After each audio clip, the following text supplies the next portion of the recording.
राजा की 30 साल की राजकुमारी शादी करना चाहती थी, लेकिन उसने अपनी शादी के लिए एक अजीब शर्त रखी थी। वह हर दिन एक नया दूल्हा चुनती और उसके साथ लुका छिपी का खेल खेलती।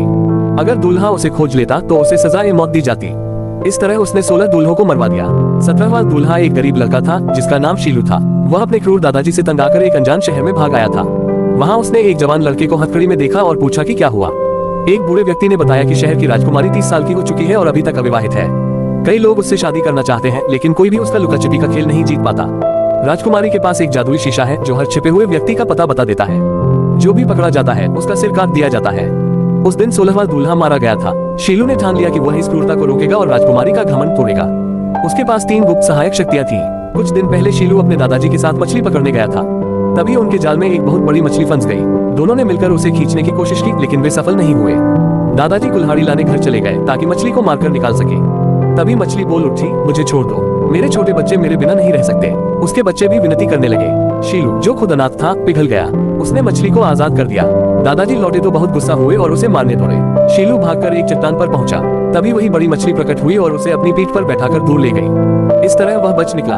आगे चलकर वह एक वीरान रेगिस्तान में पहुंचा। वहाँ एक विशाल अजगर ने उसका रास्ता रोक लिया। शीलू भागते भागते एक खंभे के पास पहुंचा। अजगर उसके चारों ओर घूमने लगा और खंभे में उलझ गया। शीलू बच निकला। तभी उसने देखा कि अजगर पारसी गिद्ध के 2 बच्चों पर हमला कर रहा है। शीलू ने बड़ा पत्थर उठाकर अजगर के सिर पर मारा और उसे मार डाला।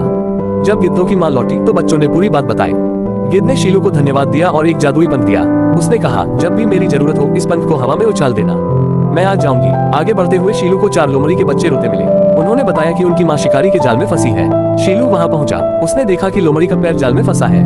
तभी शिकारी आ गया। शीलू ने चतुराई से शिकारी के घोड़े की रस्सी खोल दी। घोड़ा भागा और शिकारी उसके पीछे दौड़ा। शीलू ने मौका पाकर लोमड़ी को आजाद कर दिया।